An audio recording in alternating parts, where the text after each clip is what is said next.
আমি মীর হাসান আপনাদের সকলকে আমন্ত্রণ জানাচ্ছি আমাদের নিয়মিত আয়োজন নিউজ শো নির্বাচিত খবরে। আজ দিনভর যে প্রধান খবর আলোচনার খোরাক জুগিয়েছে, যে খবরগুলো ভীষণ রকম জনগুরুত্বপূর্ণ, তেমন কিছু নির্বাচিত খবর আর খবরের নির্মোহ বিশ্লেষণ নিয়ে আমাদের এই আয়োজন। আর আজ আলোচনার জন্য পুরো সময় জুড়ে আমাদের স্টুডিওতে আছেন জ্যেষ্ঠ সাংবাদিক জনাব মুস্তাফা ফিরোজ। জনাব মুস্তাফা ফিরোজ, কেমন আছেন? জি, আলহামদুলিল্লাহ ভালো। অসংখ্য ধন্যবাদ, আপনি আমাদেরকে এই রাতে সময় দিয়েছেন। একই সঙ্গে এই আলোচনায় যোগ করে দিতে চাই লেখক, গবেষক এবং দুর্যোগ ব্যবস্থাপনা বিশেষজ্ঞ জনাব গওহর নঈম ওয়ারাকে। জনাব গওহর নঈম ওয়ারা, আপনি কেমন আছেন? ভালো আছি। অসংখ্য ধন্যবাদ, আপনি আমাদেরকে সময় দিয়েছেন। এছাড়াও এই আলোচনায় নানান সময় আমরা একাধিক অতিথিকে যোগ করে নেব, শুনবো তাদের বিশ্লেষণ। আর আজ প্রধান খবর হিসেবে যে খবরটিকে আমরা নির্বাচিত করেছি, সেখানে বলা হচ্ছে তিস্তা মহাপরিকল্পনা নিয়ে যদি চায়নার সাথে কোনো চুক্তি হয়, তাতে ভারতের উদ্বিগ্ন হবার কিছু নেই বলে মনে করেন পানি সম্পদ মন্ত্রী শহীদ উদ্দিন চৌধুরী অ্যানি। যদিও এ বিষয়ে এখনো কোনো সিদ্ধান্ত হয়নি, তারপরেও তিস্তাকে দুই দেশের অভিন্ন নদী উল্লেখ করে ভারতের সাবেক রাষ্ট্রদূত পঙ্কজ শরণ বলছেন বিষয়টি তার দেশের জন্য উদ্বেগের। তবে পশ্চিমবঙ্গ থেকে মমতার বিদায়ে এবার তিস্তার পানি চুক্তি নিয়ে আশাবাদী হতে চান এই সাবেক রাষ্ট্রদূত। এ বিষয়টি প্রতিবেদন আছে, চলুন প্রতিবেদনটি দেখে আসি। বাংলাদেশ ভারত সম্পর্কে কয়েক দশক ধরে আক্ষেপের নাম তিস্তা। এই তিস্তার পানি দীর্ঘদিন ধরে দুই প্রতিবেশীর মাঝে অনেকটা বিভেদের দেয়ালো। 2011 সালে তখনকার ভারতের প্রধানমন্ত্রী মনমোহন সিংয়ের বাংলাদেশ সফরের সময় তিস্তা চুক্তি স্বাক্ষরের শেষ মুহূর্তে বাদ সাধেন মমতা ব্যানার্জি।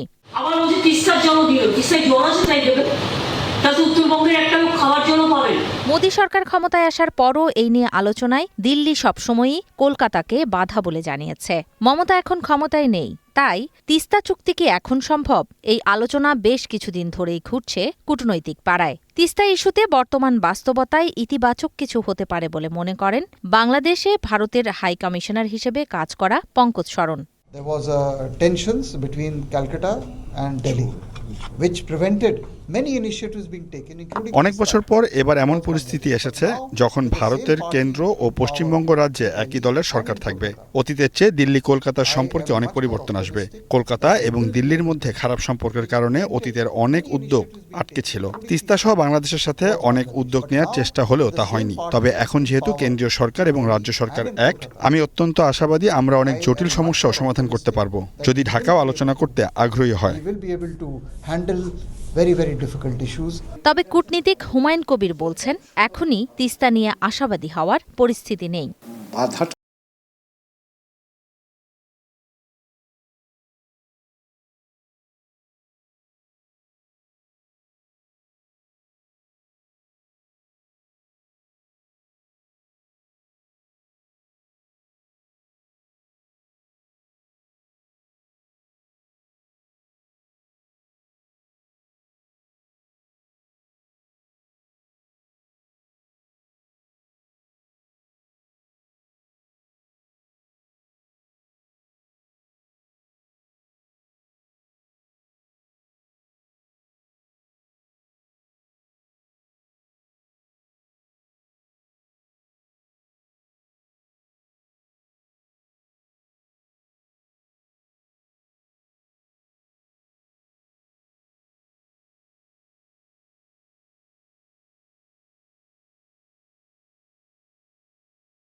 কোনো সিদ্ধান্ত হয়নি। সমীক্ষা রিপোর্টের কথা তিনি এগুলো বলছিলেন, কিন্তু আমি প্রশ্নের জায়গাটা এই জায়গা থেকে আনতে চাই। আসলে ধরেন আপনি একটা মহাপরিকল্পনার কথা বলছেন, চীন ভারতের প্রসঙ্গ স্বাভাবিকভাবেই আসবে, কিন্তু বিষয়টা যখন তিস্তা আসে তখন তো প্রথমেই আমাদের পানির বিষয়টা নিয়ে আলোচনা করা উচিত। আপনি ধরেন তিস্তার ন্যায্য পানি আদায় না করে আপনি মহাপরিকল্পনা বাস্তবায়ন করতে গেলেন, এতে কি ওই অববাহিকার যে সংকটগুলো আছে এটা সমাধান হবে? ধন্যবাদ। আসলে তো আমরা কিছু জানি না, মানুষ কিছু জানে না এখন পর্যন্ত যে মহাপরিকল্পনার ঝোলার মধ্যে কি আছে আর আমাদের চুক্তির মধ্যে কি আছে। এটা যদি মানুষের কাছে ওপেন করে না হয় তাহলে তো এই নিয়ে আমরা মতামত দিতে পারি, এটা চলেন টকশোতে আসলাম মতামত দিয়ে চলে গেলাম, কিন্তু এটা আসলে কোনো কাজের কথা হবে না। প্রথম কথা হচ্ছে সরকারের যেটা উচিত এটাকে পাবলিক করা, যা এটা আমাদের পরিকল্পনা, এটা আমরা করতে পারবো। যে সমীক্ষার কথা বলছেন এটা হয়তো একটা ফিজিবিলিটি স্টাডি, এটা কত টাকা লাগবে, কোথায় করবে, কিন্তু যেটা সবচেয়ে আগে দরকার সেটা হচ্ছে এটার একটা এনভায়রনমেন্টাল ইম্প্যাক্ট স্টাডি, সেটা আমরা করবো। আমাদের কতগুলো জিনিস চ্যানেলের মধ্যে আছে। আমরা আগে শুনছিলাম 100 বছরের পরিকল্পনা, ডেল্টা প্ল্যানিং হবে।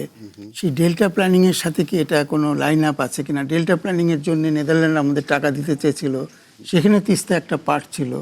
সেটগুলোর সাথে এগুলো মিলায় আমাদের একটা সার্বিক দেশের সব নদী নিয়ে একটা পরিকল্পনা করা উচিত। এবং একটা নদী থেকে একটা নদী কিন্তু আলাদা না, আমাদের যে কোনো নদী দিয়ে যে কোনো নদীতে যাওয়া যায় এরকম ব্যবস্থা একসময় ছিল, এখন কমে গিয়েছে। কিন্তু তিস্তার ক্ষেত্রে যে জিনিসটা আমাদের বেশি জরুরি সেটা হচ্ছে যে আমাদের শুকনার সময় যেন আমরা সেচের জন্য পানিটা পাই, সেই পানিটা আমি কিভাবে রক্ষা করতে পারি। একটা হতে পারে যে আমরা নিজেদের প্রযুক্তিতে এগুলো ব্যবস্থা করতে পারি।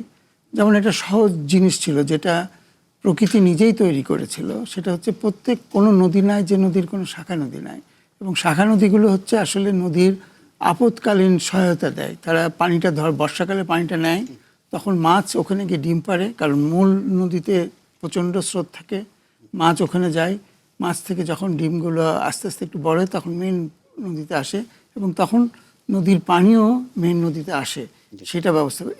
এই সিস্টেমটা কিন্তু আমরা ভেঙে ফেলেছি টোটালি। এখন এমনভাবে ভেঙেছি যেমন তিস্তার আশেপাশে যে শাখা নদীগুলো আছে সেগুলোর নামই তো এখন হারিয়ে যাচ্ছে। আমাদের প্রথম যেটা করা উচিত সেটা হচ্ছে আমাদের নদীর যে আসল প্রাণ যেগুলো ছোট নদী, এই নদীগুলোকে ব্যবস্থাপনার মধ্যে নিয়ে আসে এবং এখানে যেন পানিগুলো ধরে রাখতে পারি। যে গহনই মরা আপনাকে এই থেকে থামিয়ে আমি এই আলোচনায় রংপুর থেকে রংপুর বেগম রোকেয়া বিশ্ববিদ্যালয়ের শিক্ষক, একই সঙ্গে তিনি পানি নিয়ে গবেষণা করেন, অধ্যাপক তুহিন ওয়াদুদকে এই আলোচনায় আমি যোগ করে নিতে চাই। অধ্যাপক তুহিন ওয়াদুদ, আপনি আমাদের সাথে থাকুন। আমাদের সাথে গহনই মরা আছেন এবং যারা মোস্তফা ফিরোজ আছেন, তাদের সাথেই এই আলোচনা করছি এবং এই প্রাসঙ্গিকতা নিয়ে আপনার কাছে যাব এবং জানতে চাইব সেখানকার বাস্তবতা। আমি বরং এই ফাঁকে একটু মোস্তফা ফিরোজ আপনারও একই বিষয়েই আসলে প্রশ্ন করতে চাই যে পানির সংকট সমাধান না করে আসলে মহাপরিকল্পনার বিষয়টি কেমন। পাশাপাশি আপনি যদি ধরেন আপনি পঙ্কজ শরণের কথাও যদি শোনেন, তিনি তো বলছেন যে বিষয়টা তাদের জন্য উদ্বেগের। হ্যাঁ, উদ্বেগের, কিন্তু আবার একই সঙ্গে বলছেন যে এখানে বাধা দেওয়ার কিছু নেই, বা এটা একেবারে বাংলাদেশ সার্বভৌম বিষয়। তার মানে এখানে কিন্তু একটা লুকায় আছে, একটা যদি কিন্তু লুকায়, এবং এটা হয়তো খুব সিম্পল হইতে বলেছেন, কিন্তু এর আগে আমরা পরিষ্কার বাধার কথাই শুনেছি শেখ হাসিনার সময়, এবং সেই কারণে চীনকে দেওয়া হবে বলে অনেক পর্যালোচনা করা, জরিপ করা, সেগুলোর পরে হঠাৎ করে এই দ্বাদশ জাতীয় সংসদ নির্বাচনের পর ভারত সফরে যেয়ে তখন ফিরে এসে বলল যে না, আমরা সিদ্ধান্ত নিয়েছি যেহেতু তিস্তা চুক্তি হবে, তিস্তার সাথে যেহেতু ভারত থেকে প্রবাহিত নদী, সুতরাং ভারতকেই আমরা এই যে তিস্তা ব্যারেজ এই প্রজেক্টটা যদি দিতে হয় তাদেরকেই দিব। পুরো বিষয়টা উল্টে গেল, কিন্তু তার আগ পর্যন্ত কিন্তু হাসিনা সরকারই বলছিল যে এইটা বাস্তবায়ন করবে তারা, এবং কিছু কাজও তারা করেছিল। তাহলে মানে বোঝা যাচ্ছে এটা নিয়ে একটা টানাপোড়েন আছে। টানাপোড়েনটা হলো এই যে ভারত এটা এন্ট্রেন্স দিতে চায় না। তারা মনে করে যে চীন যদি এখানে এত বড় পরিকল্পনা করে তাহলে ওটার সাথে সংযুক্ত সেখানে এয়ারপোর্ট করবে, কোনো ঘাঁটি করে কিনা, তাদের এই উদ্বেগ। কারণ এই ফ্রন্ট জি সামরিক একটা সামরিক একটা তৎপরতা শুরু করে দেয় কিনা, করলে এই ফ্রন্টে তাদের তো সেই খুব শক্ত অবস্থান নেই। যদিও তারা আস্তে আস্তে এই সব অঞ্চলে প্রায় 7টা ঘাঁটি করে ফেলছে, বিমান ছোট ছোট ঘাঁটি সহ, কিন্তু চীন যদি ঢুকে পড়ে তাহলে তাদের ধারণা যেখানে একটা শক্ত অবস্থান তৈরি করবে। এই ধরনের একটা কিছু কাল্পনিক, এখন পর্যন্ত তাই বলবো, কাল্পনিক কিছু বিষয় নিয়ে তাদের উদ্বেগ উৎকণ্ঠাটা করলো। এখন টোন ডাউন করে পঙ্কজ সরণ বলছে যে আমাদের উদ্বেগটা থাকবে, কিন্তু বাধা দেওয়ার তো আর কিছু নেই। এই জায়গাটাই কিন্তু একটা সংকট তৈরি করবে। এই কারণে মানে পানি চুক্তিটা আসলে হবে না। আমরা অনেকে মনে করছি যে এখন দিল্লি আর কলকাতা এক, পশ্চিমবঙ্গ আর দিল্লি এক, সুতরাং এখন মনে হয় খুব সহজ হয়ে যাবে। মমতার থেকেও কট্টর অবস্থান হচ্ছে শুভেন্দু অধিকারী, এবং এখন তার বাংলাদেশ বিরোধী অবস্থানটা এমনই, বাংলাদেশের বিরোধিতা যতটা করবে সে তার ক্ষমতাটা তত পাকাপোক্ত হবে, এরকম একটা অবস্থানে চলে গেছে। মমতা তো স্বাভাবিকভাবে চিন্তা করেছে যদি পানিটা এদিকে চলে আসে তাহলে তাদের সেচের হয়তো সংকট তৈরি হবে, সেই দৃষ্টিকোণ থেকে সে বিরোধিতা করেছে তার জনগণের। কিন্তু এখানে তো শুভেন্দুর এখন পয়েন্টটা হবে বাংলাদেশ বিরোধিতা। এই বাংলাদেশ বিরোধিতার কারণে কিন্তু অন্য ইস্যুটা তৈরি করে, মানে পশ্চিমবঙ্গের যিনি এখন আছেন শুভেন্দু, তিনি কি কেন্দ্রের সাথে আসলে লড়াই করে গিয়ে, কারণ এর আগে তো আমরা জানতাম লড়াই করবে না, এটা কেন্দ্রের সাথে একটা পাতানোটা আরো সুবিধা হবে। পাতানো বলতে চাইছেন। যাই হোক, আমি একটু এই ফাঁকে তুহিন ওয়াদুদের বিশ্লেষণটা একটু শুনে আসি। অধ্যাপক তুহিন ওয়াদুদ, যে comprehensive management and restoration of Teesta river project, যেটাকে মহাপরিকল্পনা বলা হচ্ছে, সেই জায়গা থেকে জানতে চাইছি যে মহাপরিকল্পনা বিষয়টি আসলে আমরা স্পষ্ট হতে পারছি কি না, পাশাপাশি এই পরিকল্পনাটা বা মহাপরিকল্পনাটা আসলে কতটা প্রয়োজন উত্তরবঙ্গের মানুষদের জন্য। জি ধন্যবাদ। আসলে তিস্তা মহাপরিকল্পনা কতখানি প্রয়োজন এটা তিস্তার দুপারে এলে বোঝা যাবে। কারণ হচ্ছে যে প্রতি বছর এখানে হাজার হাজার মানুষ উদ্বাস্তু হয়। গত কয়েক বছরে লক্ষাধিক মানুষ তার গৃহ হারিয়েছে, তার সম্পদ হারিয়েছে, এবং অসংখ্য মানুষ তাদের সামাজিক বন্ধন ভেঙে গেছে। ধরা যাক 5 ভাই আছে, সম্পদ ছিল, সব কিছু নদীগর্ভে বিলীন হয়েছে, 5 ভাই 5 জায়গায় চলে গেছে। কেউ হয়তো সিলেটে গিয়ে বাসায় কারোর কেয়ারটেকার হয়েছে, কেউ হয়তো টাঙ্গাইলে গিয়ে রিক্সা চালায়, কেউ হয়তো কুমিল্লায় গিয়ে কৃষিকাজ করে, এক একজন এক একভাবে জীবনযাপন করে। এরকম অসংখ্য করুণ আখ্যান রচিত হচ্ছে প্রতিদিন তিস্তার দুই পারে। ফলে তিস্তা পাড়ের মানুষ আসলে মহাপরিকল্পনা কি আছে এইটা ধরে ধরে এই সমাধান খুঁজছে তা নয়। তিস্তা পাড়ের মানুষ চায় যে তার ভাঙাটা বন্ধ হোক। তিস্তা পাড়ের মানুষ চায় ভারত হঠাৎ করে কোনো কথা নেই, বার্তা নেই, তাদের গজলডোবার সমস্ত গেট খুলে দিয়ে এখানে ভাসিয়ে দেবে আর দুই পার ভাঙতে থাকবে, এখান থেকে রক্ষা চায়। এইটা হচ্ছে মূল আলাপ। এই তিস্তা মহাপরিকল্পনা নিয়ে সারা দেশে একটা দ্বিপাক্ষিক মানে দু রকমের আলোচনা আছে, এটা বোধহয় একটু বলা দরকার। সেটা হচ্ছে এক শ্রেণীর মানুষ আছেন যারা তিস্তা মহাপরিকল্পনাকে একেবারেই বাতিল করে দেন, আর এক শ্রেণীর মানুষ আছেন কি আছে নাই দেখার দরকার নেই, তিস্তা মহাপরিকল্পনা বাস্তবায়ন করেন। উভয় পক্ষের মধ্যে একটা কথা আছে, সেটা হচ্ছে যারা বলে যে কি আছে নাই বাস্তবায়ন করে দেন, তারাও কিন্তু তিস্তাটার ক্ষতি করতে বলে তা নয়। যারা বিরোধিতা করে তারাও যে তিস্তা নদীর ক্ষতি চায় তা নয়। অর্থাৎ তিস্তা নদীর স্বাস্থ্য ঠিক রেখে কেউই বলে নাই, কারণ তিস্তা নদীর যদি স্বাস্থ্য ঠিক না থাকে তাহলে এটা মহাপরিকল্পনা দিয়ে নদী রক্ষার নামে এটা মানুষের গলার কাটা হবে। একথা কিন্তু কেউ বলে নাই যে নদীর ক্ষতি হয় হোক, আমরা বিপদে পড়ি মহাপরিকল্পনা বাস্তবায়িত হোক, এইটা কেউ চায় নাই। দেখুন, এই তিস্তা নদী আজ থেকে 40-50 বছর আগে প্রস্থে ছিল বর্ষাকালে 2 কিলোমিটার আর শুষ্ক মৌসুমে ছিল 1 কিলোমিটার।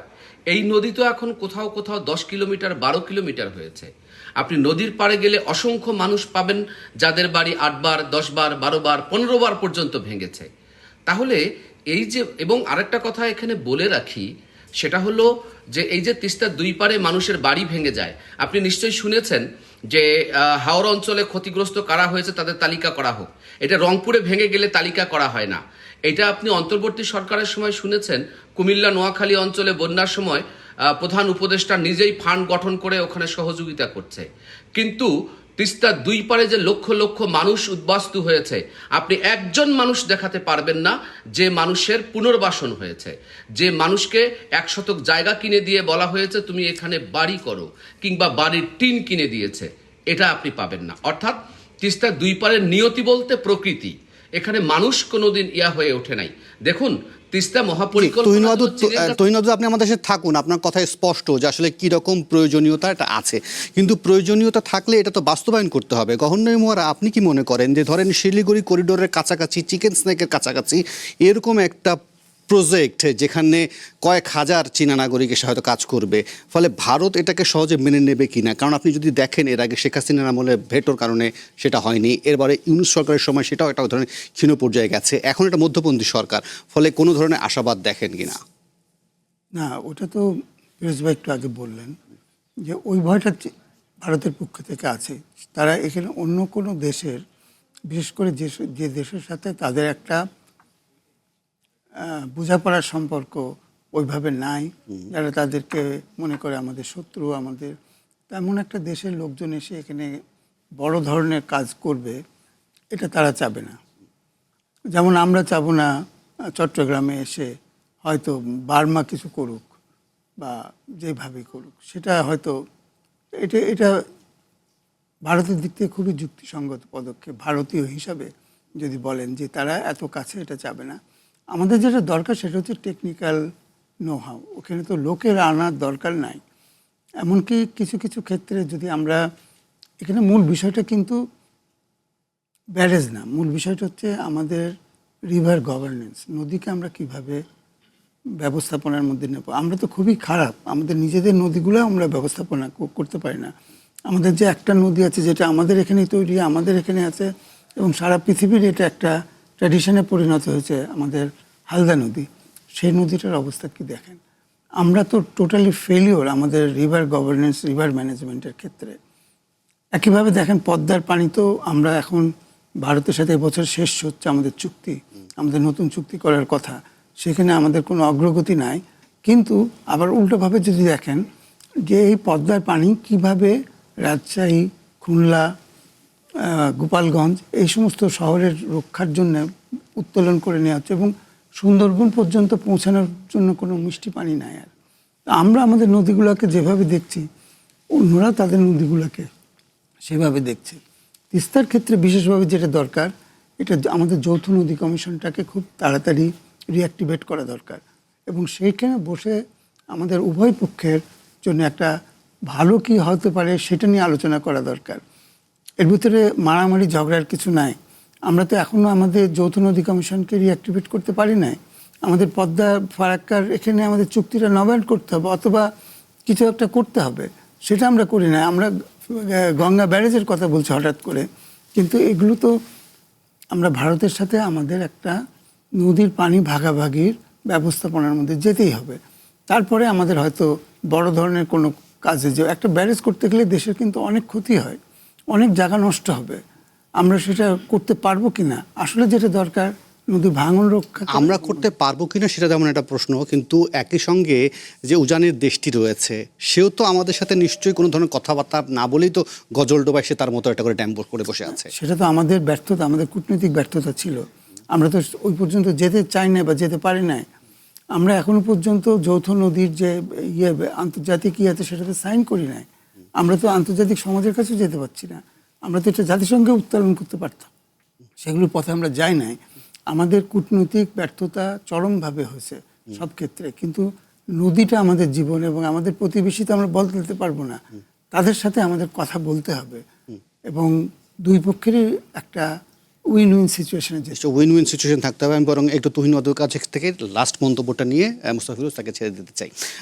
তুহিন ওয়াদুদ, আমরা যেটা শুনছিলেন গভর্নর ওরা বলছিলেন যে আমরা অনেকগুলোই আসলে ইন্টারন্যাশনাল ট্রিটি থেকে স্বাক্ষর করিনি বা আমরা কূটনৈতিকভাবে সফলতা অর্জন করতে পারিনি, যে আমরা ভাটির দেশ হয়েও কেন আমরা নিজেদের পানির হিসাব ঠিকমতো পেলাম না। এটাকে শুধুমাত্র কূটনৈতিক ব্যর্থতাই মনে করেন আপনিও?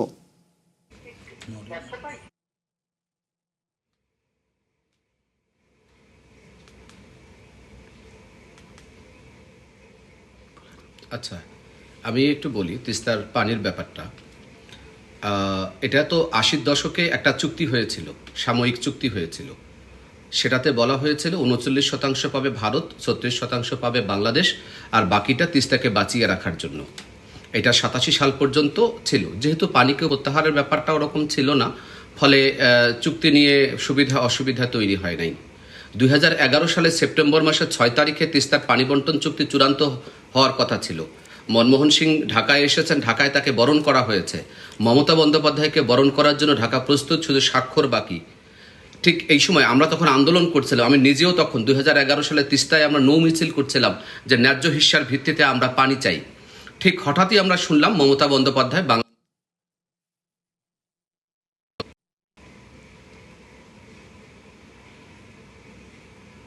ওকে আমরা মনে হয় তার সংযোগটাকে হারাচ্ছি। যাই হোক, মোস্তফা ফিরোজ দুপু, আপনিও কি মনে করেন আসলে আমাদের ব্যর্থতা ছিল আসলে দুই দেশের নেগোসিয়েশনের মধ্যে? সেইটা ছিল, কিন্তু রাজনৈতিক সদিচ্ছা তো দুই পক্ষের না থাকলে তো হবে না। তো সেই জায়গায় তো মানে ভারত সবসময়, যেহেতু তারা উজানের দেশ, তারা সেই সুবিধাটা তারা নিয়েছে। তারা তাদের কৃষি, তাদের পানি যখন ব্যবহার করা যতটুকু দরকার সেটা তারা করেছে। যখন দরকার হয়নি তখন ছেড়ে দিয়ে বাংলাদেশকে এক ধরনের ডুবানো, হঠাৎ হঠাৎ আকস্মিক যে বন্যারগুলো ঘটনা, সেগুলো তো সেখান থেকে তারা বাঁধগুলো মুখগুলো ছেড়ে দেওয়ার কারণেই হয়েছে, তাই না? তো এটা বরাবরই দেখা যাচ্ছে যে ভারত এটা নেগলেক্ট করে এবং এইসব আলোচনাগুলোতে তার খুব সিরিয়াস না। এখন আমরা কি করতে পারি? আমাদের তো গত 15 বছরে তো একটা নতজানু সরকার, তারাও চেষ্টা করেনি। এখন এই সরকারকে তারা একটা বৈরী সরকার হয়তো মনে করে। এখন তারপর চেষ্টা চালায় যাওয়া, কিন্তু তার চেয়ে বড় কথা হলো যে ওই চেষ্টা সফল হইতেও পারে, নাও পারে। ওটার উপর বসে না থেকে বরং তিস্তা পরিকল্পনা, রিজার্ভার করে তোলা, সেই জায়গাটায় আমাদের হাত দিতে হবে এবং এটা খুব জরুরি। কারণ আমি তিস্তা মহাপরিকল্পনা এবং পদ্মা ব্যারেজের এটাকে আমি খুব ইতিবাচক মনে করি।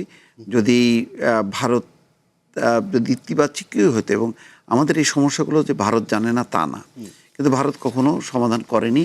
যখন সুসময় ছিল, মানে হাসিনা সরকারের সময়, তখনও তারা এটা এই সুবিধাটা দেয়নি। এইগুলি হলো অজুহাত, মানে মমতা, মানে তৃণমূল কংগ্রেসের বিরোধিতা।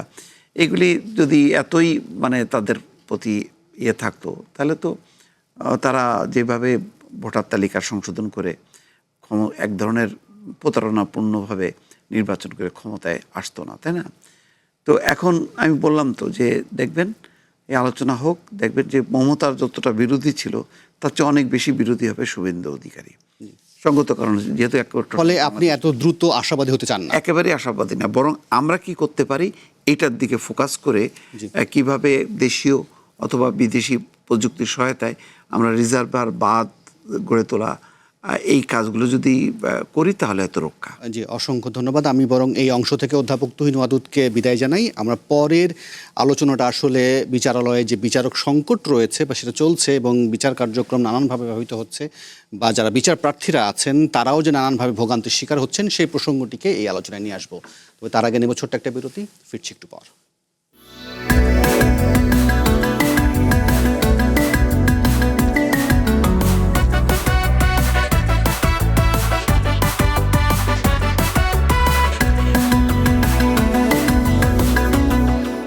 আবার আমন্ত্রণ নির্বাচিত খবরে। আমাদের সাথে আছেন গহন নইমুয়ারা এবং মোস্তফা ফিরোজ, তারা আমাদের সাথে আলোচনায় আছেন।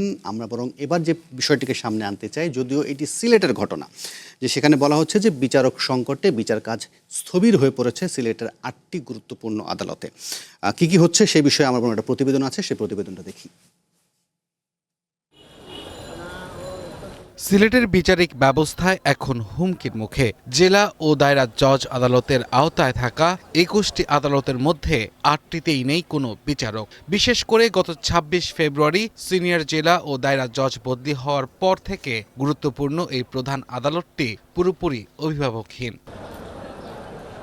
ব্যতিক্রম নেই মহানগর পর্যায়েও। মহানগর দায়রা জজ ও মেট্রোপলিটন ম্যাজিস্ট্রেট আদালতেও চলছে একই শূন্যতা। বর্তমানে শুধুমাত্র রুটিন কাজগুলো সারতে ভারপ্রাপ্ত বিচারকদের দিয়ে কোনো মতে জোড়াতালি দিয়ে চালানো হচ্ছে আদালতের কার্যক্রম। বিচারক না থাকায় গুরুত্বপূর্ণ মামলাগুলোর কেবল তারিখের পর তারিখ পার হচ্ছে, কিন্তু হচ্ছে না চূড়ান্ত নিষ্পত্তি। একই দশা প্রান্তিক এলাকার আদালতগুলোতেও। আমরা বহুত দিন ধরে আইরাম সার না তাকাতে আমরার মামলায় আসামিগুলা জামিন পাইরা না। মামলার যে গতির অবস্থা একদম স্লো হয়ে গেছে। ম্যাজিস্ট্রেট স্যার না থাকার কারণে আমরার মামলাটা বিভিন্ন তারিখে আসিয়া আমরা ভোগান্তি হইরাম এবং আমরার মামলাটা কোনো নিষ্পত্তি হয় নাই। আদালতে দীর্ঘ সময় স্থায়ী বিচারক না থাকায় আইনি সেবা নিয়ে সাধারণ মানুষের মনে হতাশা বাড়ছে। তবে আইনজ্ঞরা আশা করছেন বিচার প্রার্থীদের ভোগান্তি লাঘবে দ্রুতই শূন্য পদগুলোতে নতুন বিচারক নিয়োগ দেওয়া হবে। মহানগর দায়রা জজ আদালত, জেলা ও দায়রা জজ আদালত,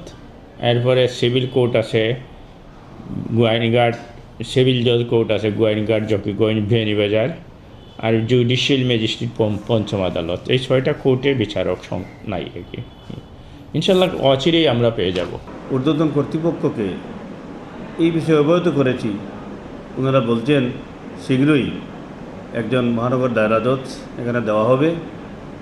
একজন মহানগর দায়রা জজ এখানে যদি অতি শীঘ্রই এসে যান তাহলে আশা করি এই মামলার জট বাস কিছুটা হলেও সমস্যার সমাধান লাঘব হবে।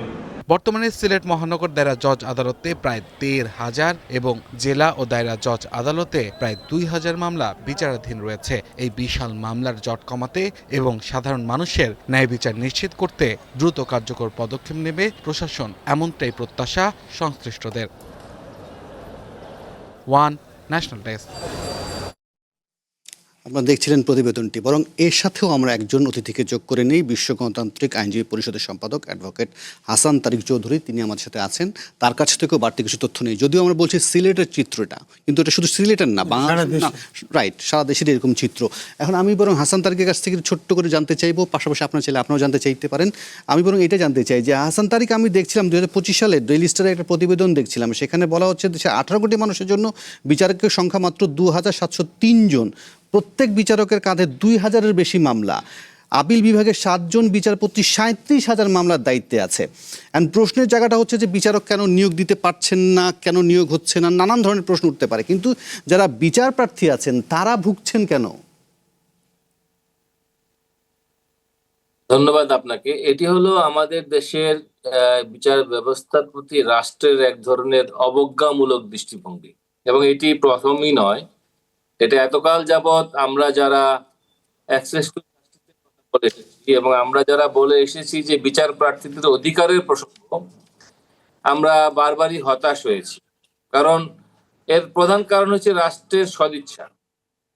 রাষ্ট্রের যে 3টি অর্গান রয়েছে, সেই অর্গানের মধ্যে আমরা যদি অগ্রাধিকারের কথা বিবেচনা করি, সবচেয়ে অবহেলিত হলো বিচার বিভাগ।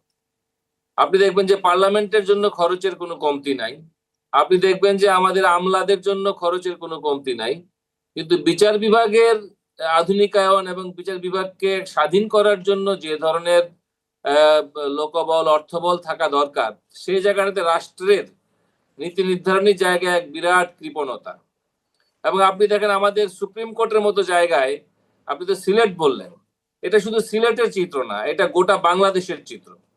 অর্থাৎ আমাদের দেশের বিচার ব্যবস্থাকে আরো বেশি সহজলভ্য করার জন্য যে পরিমাণ অবকাঠামোগত উন্নয়ন দরকার, তার জন্য পর্যাপ্ত বাজেট বরাদ্দ নাই, তার জন্য পর্যাপ্ত বরাদ্দ নাই।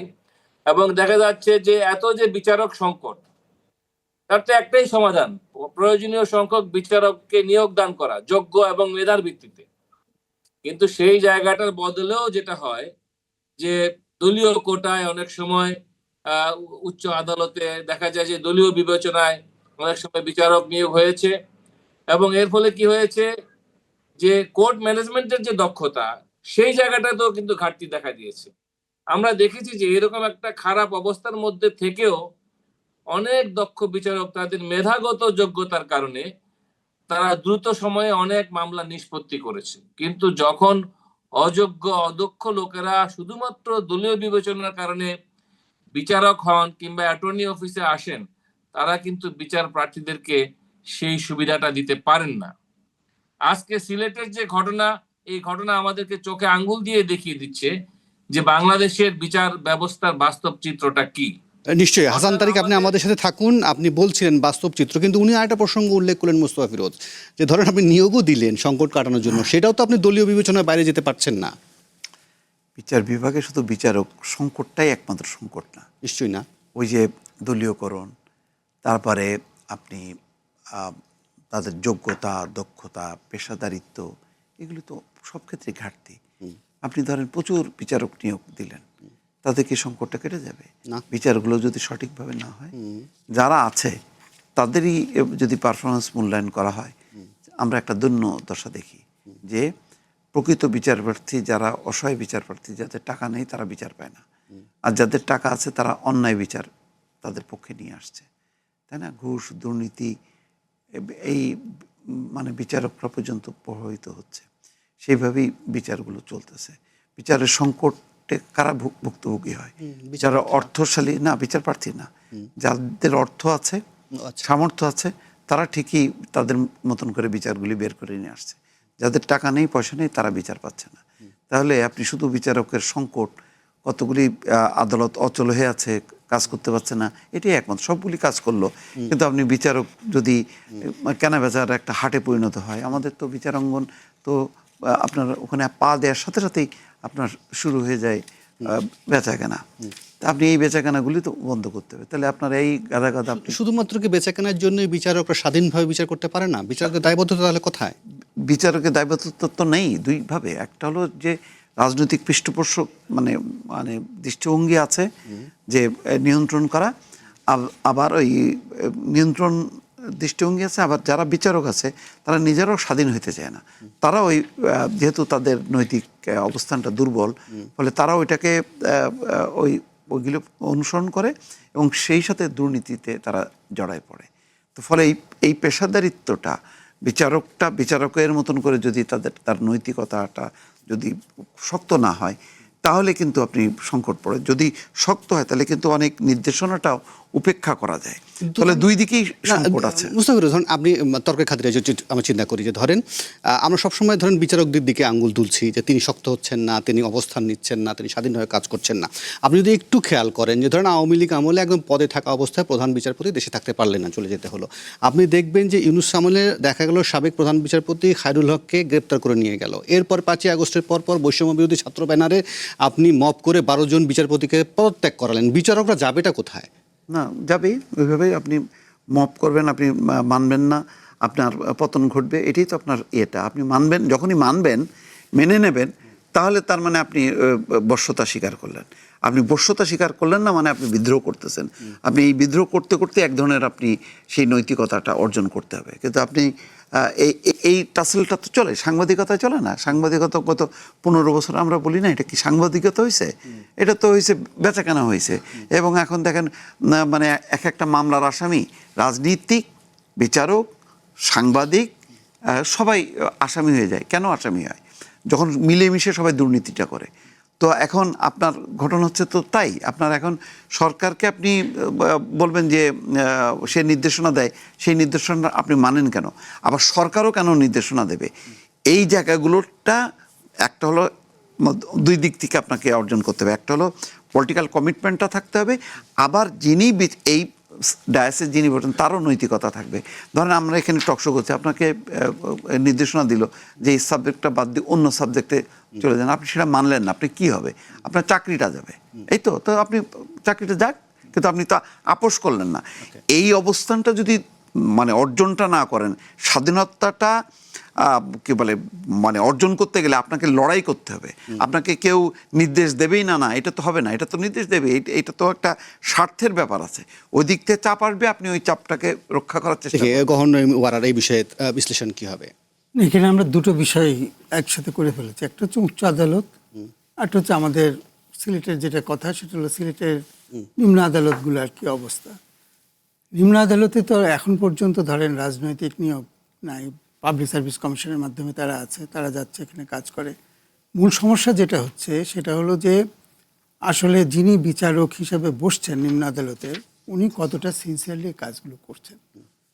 এবং এটা আমাদের দেশের একটা সমস্যা বটেই যে আমাদের আবার দেওয়ানি বিচার, ওই যে আজকাল টেলিভিশনে একটা অ্যাডভার্টাইজ হয়, আপনি দেখেছেন যে বাবা তুমি কিনেছিলে জমি, আমি করলাম বাড়ি, তোমার নাতি সেখানে থাকবে।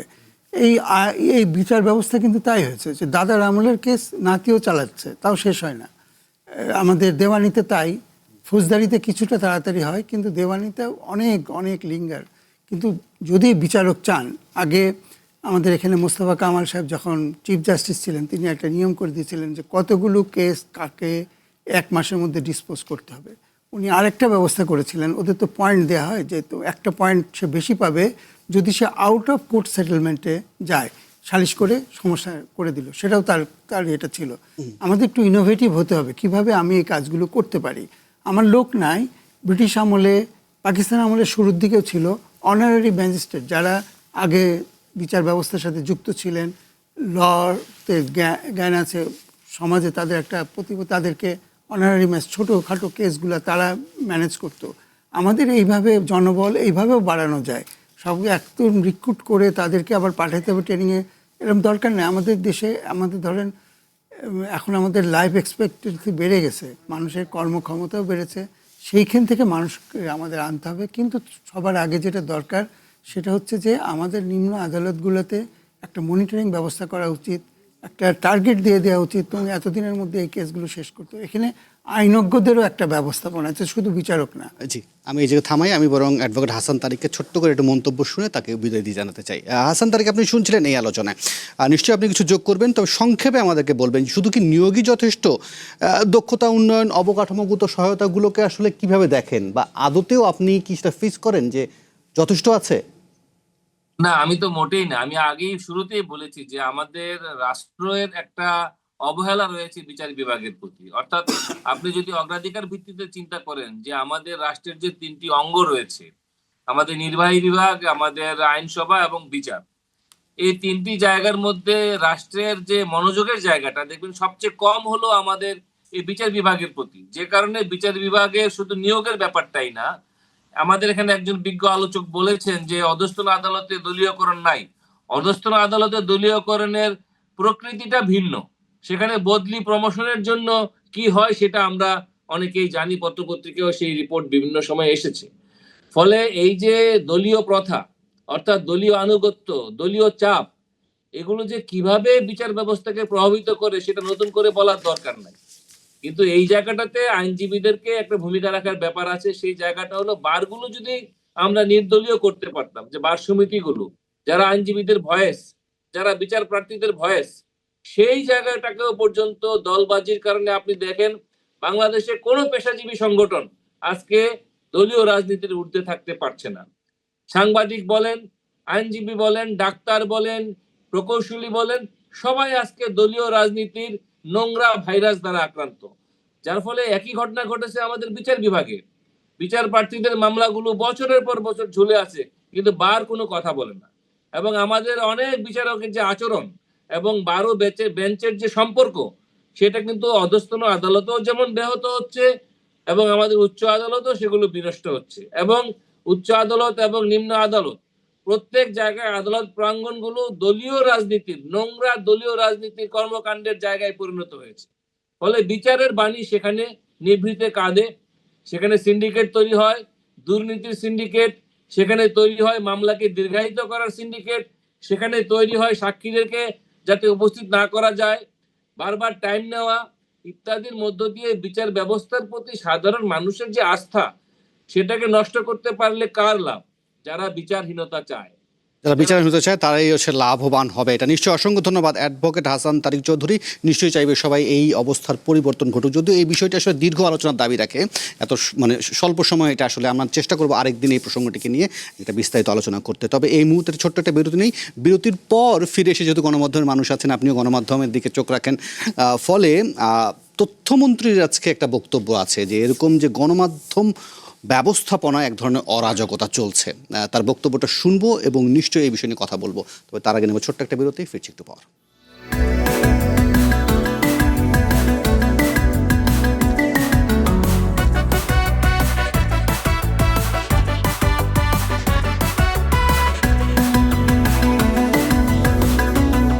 আবার আমন্ত্রণ নির্বাচিত খবরে আমরা তৃতীয় নির্বাচিত খবরটিতে যেতে চাই, যেখানে গণমাধ্যম ব্যবস্থাপনায় অরাজকতা চলছে বলে মন্তব্য করেছেন তথ্য ও সম্প্রচার মন্ত্রী জহিরুদ্দিন স্বপন। সে সংক্রান্ত একটি প্রতিবেদন আছে, আমরা বরং সেই প্রতিবেদনটি নয় বরং তার বক্তব্যটি শুনি।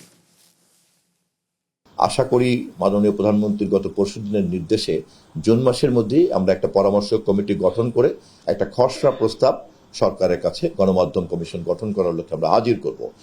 ইতিমধ্যেই প্রেস কাউন্সিলকে আরো কি করে কার্যকরী করা যায় সে বিষয়ে আমরা চেষ্টা করব, কারণ প্রেস কাউন্সিলের যে বিদ্যমান আইন কানুন বিধিমালা এবং তার যে কাঠামো এটাকে এইভাবে নিষ্ক্রিয় না রেখে সেটাও আমরা সকলে মিলে একমত পোষণ করেছি, সকল অংশীদাররাই। আমরা শুনছিলাম মুস্তাফা ফিরোজ জহিরুদ্দিন স্বপন যে বক্তব্যটি রাখছিলেন সেটা হচ্ছে একদম উত্তরণের পথের কথা উনি বলছিলেন, যে প্রেস কাউন্সিল যে ফাংশন হচ্ছে না সেই প্রসঙ্গ বা গণমাধ্যম কমিশনের কথা বলছিলেন, সেগুলো হচ্ছে একটা উত্তরণের পথ হিসেবে তিনি দেখছেন। কিন্তু বক্তব্যের জায়গায় এটা আছে যে তিনি এক ধরনের অরাজকতা চলছে সেটা দেখছেন। এখন প্রশ্নের জায়গাটা হচ্ছে যেন ব্যবস্থাপনা কর্তৃপক্ষ বলতে আমরা আসলে বুঝতে চাই যে হচ্ছে ধরেন সেখানকার মালিক যারা পরিচালক এবং একই সঙ্গে যারা সাংবাদিক যারা প্রতিষ্ঠানের শীর্ষ কর্মকর্তা হিসেবে কাজ করেন। এখন অরাজকতা যদি হয় তাহলে শুধুমাত্র কি আমরা কোন পোর্শনটাকে দায় বেশি দিব, যে কার এই দায়টা ব্যবস্থাপনার ক্ষেত্রে, বিশেষ করে গণমাধ্যমের? আমাদের অনেকগুলো গণমাধ্যমের অধিকাংশই কিন্তু খুব পেশাদারিত্ব নেই, এটা মালিকদের মধ্যেও নেই, আবার যারা কর্মী আছে তাদের মধ্যেও নেই। তো এটা হলো ওইভাবেই গড়ে উঠেছে একটা নির্দেশিত পথে। গণমাধ্যমগুলো গড়ে ওঠার ক্ষেত্রে ব্যবসায়িক স্বার্থ, গোষ্ঠীগত স্বার্থ এবং এক ধরনের ঢাল হিসেবে অনেকে গণমাধ্যমটা নিয়েছে, মনে করছে যে গণমাধ্যমটা যদি থাকে তাহলে আমার প্রতিষ্ঠানের একটা ঢাল হবে, এটার আওতায় আমার দুর্নীতি, আমার অনেক কিছু চাপা পড়ে, প্লাস আমি এটাকে ব্যবহার করতে পারবো।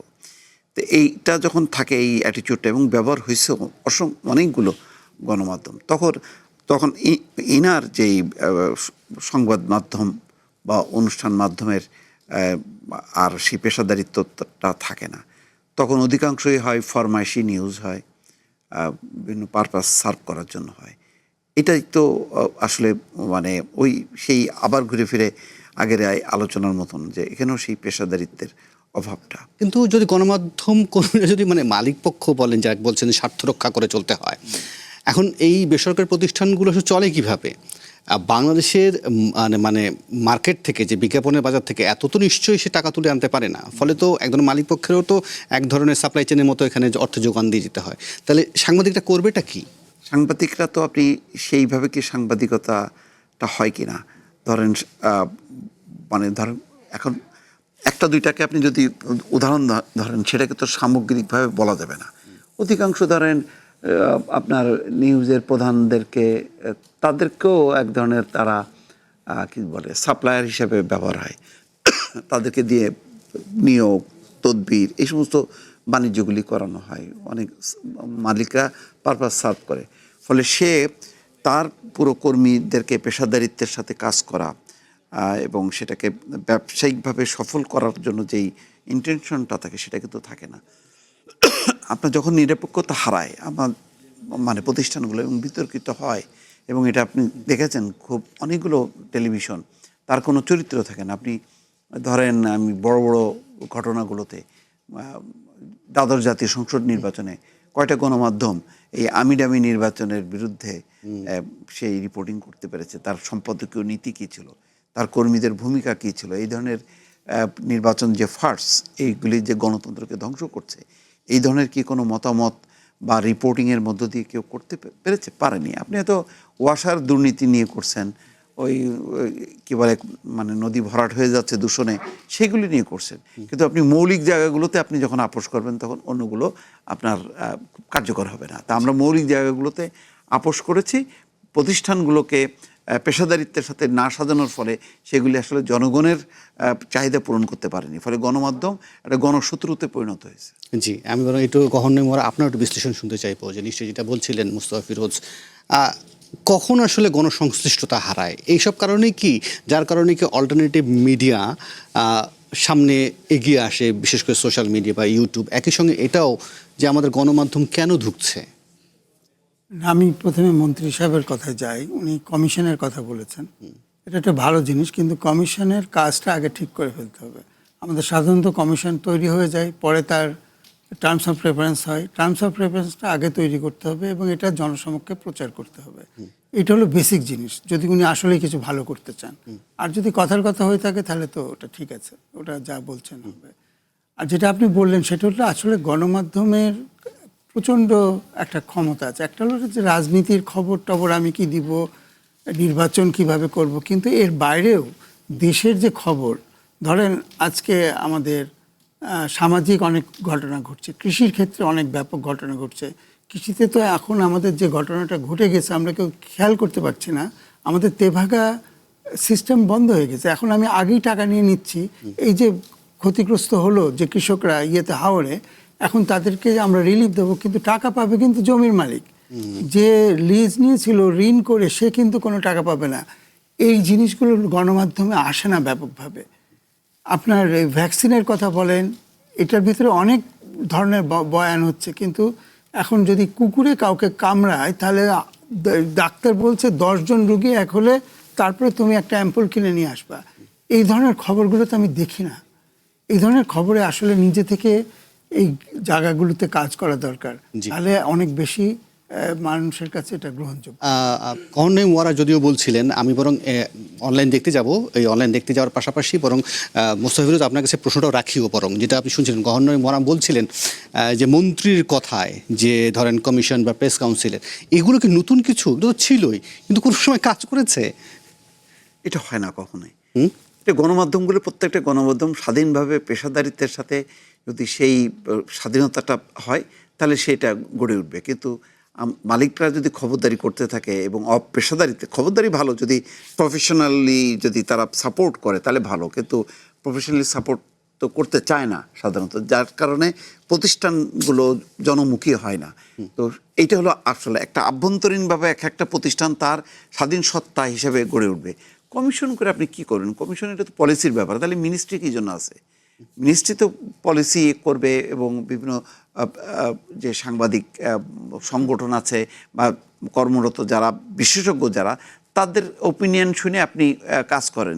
এই কমিশনটা হলেই হয় কি, সেইগুলি আর মানে আসলে কখনো বাস্তবে কোনো কাজে দেয় না, এটাই প্রমাণিত। আমাকে এবার অনুষ্ঠান একেবারে শেষের পথে, আমরা সাধারণত এই সময়টিতে অনলাইনগুলো সর্বশেষ আপডেট দেখে, আমি জানি না কয়টা দেখতে পারবো, তবু চেষ্টা করব, এবং ছোট্ট করে যদি আমি কোনো একটা বিষয়ে যাই তাহলে আমি ছোট্ট করে মন্তব্যগুলো জানতে চাইবো।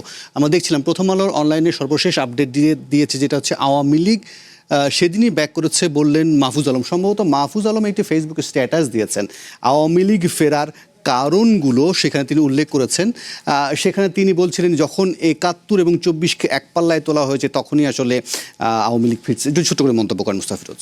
তাদের ব্যর্থতার কারণে আওয়ামী লীগ ব্যাক করছে, তিনি চাপিয়েছেন অন্যের ঘাড়ে। নিশ্চয়ই গভর্নর মোয়ারা আপনার কাছে শুনবো নিশ্চয়ই। এছাড়াও আছে যুক্তরাষ্ট্র ইসরায়েল আবার হামলা করলে যেভাবে পাল্টা আঘাত হানতে পারে ইরান, যেটা একটা লম্বা সময় ধরে যে যুদ্ধ চলছে, পাশাপাশি পদ্মা ব্যারেজ কি সমস্যার সমাধান দেবে কিনা একটি অভিমত বিশ্লেষণ রয়েছে। আমরা বরং বিবিসির দেখি, বিবিসি কি বলছে। বিবিসি বাংলাদেশের হামে শিশু মৃত্যুর ঘটনায় হাইকোর্টে রুল জারি করা হয়েছে। এখানে বলা হয়েছে যে কেন একটা কমিটি গঠন করা বলা হয়েছে এবং যাদের শিশুরা মারা গেছে তাদের পরিবারকে কেন পর্যাপ্ত ক্ষতিপূরণের নির্দেশনা দেওয়া হবে না এবং দায়ী ব্যক্তিদের চিহ্নিত করা হবে না, এই জন্য 10 সদস্য কমিটি গঠন করার একটা নির্দেশ দেওয়া হবে না, সেটা জানতে চেয়েছে আদালত। কি বলবেন নিশ্চয়ই গভর্নর মোয়ারা? আসলে এটার বয়ানটা আমাদের যার যার মতন করে দিচ্ছে। হামের যে পরিস্থিতি তৈরি হয়েছে সেটা মূলত আমাদের একটা হচ্ছে ভ্যাকসিন ছিল না, তারপরে হচ্ছে আমাদের যে পুষ্টির একটা বড় ঘাটতি হচ্ছে, আমাদের দেশে খাদ্যাভাব চলছে, এটা আমরা বুঝতে পারবো হামের কত শিশু আক্রান্ত হচ্ছে। এবং একটা জিনিস আপনারা দেখেছেন যে 6 মাসের নিচে শিশু আক্রান্ত হচ্ছে, তার মানে মায়েরও পুষ্টি নাই। এই দিকে আমাদের নজর দিতে হবে এবং বিশেষ করে যে সমস্ত পরিবারের শিশু আক্রান্ত হয়েছে ওই সমস্ত পরিবারের জন্য আলাদা করে আমাদের খাদ্যের ব্যবস্থা করতে হবে। জি, অসংখ্য ধন্যবাদ। আমি বরং মানব জমিনটা দেখি। মানব জমিন সম্ভবত একটি স্টোরি করেছে, মোকাররমকে 8 টুকরো করে বিরিয়ানি পার্টি প্রেমিকার। মুস্তাফিরুজ, মানে কি হচ্ছে আমাদের দেশে? আমি তো কিছু নৃশংস দেখলাম যে একজন এক নারী তার স্বামীকে টুকরো টুকরো করে কিছু অংশ ফেলছে নদীতে, কিছু নালায়, কিছু ফ্রিজে ঢুকাইতে, যে তারপরে দুর্গন্ধ ধরা পড়ছে। অস্থিরতা, বিবিচ্ছ নিশ্চয়ই জি, অসংখ্য ধন্যবাদ। আমি আর মনে হয় অনলাইনগুলো দেখতে পাচ্ছি না, যাই হোক আমাকে শেষ করতে হবে অনুষ্ঠান। অসংখ্য ধন্যবাদ গহরনই মোরা এবং মোস্তফা ফিরোজ, আপনারা এই রাতে আপনাদের মূল্যবান সময় এবং মন্তব্য জানিয়েছেন। আর এই ছিল আজকের নির্বাচিত খবরে। আমাদেরকে ফলো করুন ফেসবুক পেজে আর ইউটিউব চ্যানেলে। আর এতক্ষণ সঙ্গে থাকার জন্য সকলকে অসংখ্য ধন্যবাদ। শুভরাত্রি।